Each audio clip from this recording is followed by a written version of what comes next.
వచ్చినాయి అంటే కొత్త కొత్త పథకాలు పుట్టుకొస్తాయి. ఆ 5 ఏళ్ల అధికారంలో ఉండేదానికి ప్రజలను ఒక్క నెల భ్రమలలో ముంచే పథకాలు పెట్టుట్లా రాజకీయ లీడర్లకు మస్తు టాలెంట్ ఉంటది. ఇంతకు అప్పుడు సర్కార్ తీసుకొచ్చిన కొత్త ముచ్చట ఏందంటే ప్రతి మహిళ అకౌంట్‌ల 10,000 రూపాయలేసే పథకం తీసుకొచ్చిండు మోడీ సారు. అబ్బా! ఎంత మంచి పని చేస్తున్నాడు. పండుగ ఖర్చులకు పనికొస్తాయి పైసలు అనుకోని ఎగిరిగంతేస్తున్నారా?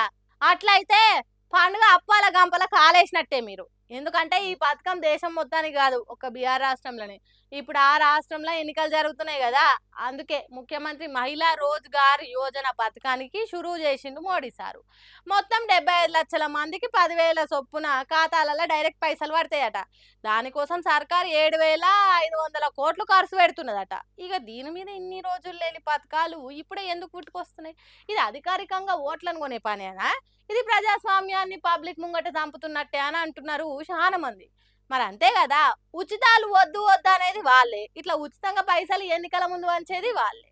ఏందో ఏమో ఈ పథకాల ముచ్చట అని అంటుండ్రు. ఈ 10,000 అకౌంట్లలో వేసే ముచ్చట తెలిసిన పిఆర్ పబ్లిక్. కళ్ళున్నోడు ముందు మాత్రమే చూస్తాడు, దిమాకున్నోడు మాత్రం దునియా మొత్తం చూస్తాడు అన్నట్టు జూబ్లీహిల్స్ ఉప ఎన్నికలల్లా బీఆర్ఎస్ వెనక ముందు అటు పక్క ఇటు పక్క అన్ని దిక్కులల్లా చూసుకుంటా దూసుకొని పోతున్నది. అన్ని పార్టీలు గురకబెట్టి నిద్రపోతుంటే బీఆర్ఎస్ పార్టీ మాత్రం బిరబిర ఉరుకుతున్నది. ఇప్పటికే పార్టీ ప్రచారాన్ని గల్లీ గల్లీన వేసుకుంటారు వడివెంచింది.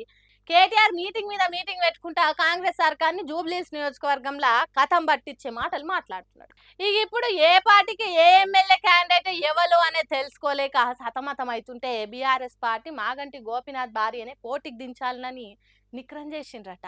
ఇంకేమున్నది, హైడ్రా పేరుతో ఇల్లు కూలగొడుతున్నది సర్కార్ అనే ప్రచారం బాగానే వర్కౌట్ చేసింది. దీనికి తోడు ఇప్పుడు మాగంటి గోపీనాథ్ భార్య కాబట్టి కొద్దిగా సెంటిమెంట్ కూడా కలిసి వస్తుందని అంటుండ్రు. బీఆర్ఎస్ పార్టీ 100 అడుగుల ముందుంటే బీజేపీ కాంగ్రెస్ పార్టీలు ఇప్పటి వరకు ఒక్క అడుగు కూడా వేయలేదు. చాప కింద నీళ్ళ తిరగ బీఆర్ఎస్ ప్రచారాలు పబ్లిసిటీలు జనానికి దగ్గర అవుతుంటే కాంగ్రెస్ బీజేపీ పార్టీలు మన్ను తిన్న మంజర గున్నల తీరుగా కదులుతలేవు మెదులుతలేవట. అందుకే ఇంత హుషారున్న బీఆర్ఎస్ పార్టీ కడమ పార్టీలకు డిపాజిట్ రాకుండా చేస్తుంది అన్నట్టు జూబ్లీహిల్స్ జనాలు అసలు లెక్కకైతే ఉప ఎన్నికల అధికార పార్టీలు గెలుస్తుంటాయి, కానీ ఇక్కడ బీఆర్ఎస్ పార్టీ ముందే మేల్కొని ముందుకు సాగిపోతున్నది. మరి ఆఖరికి ఏం జరుగుతుందో చూడాలి.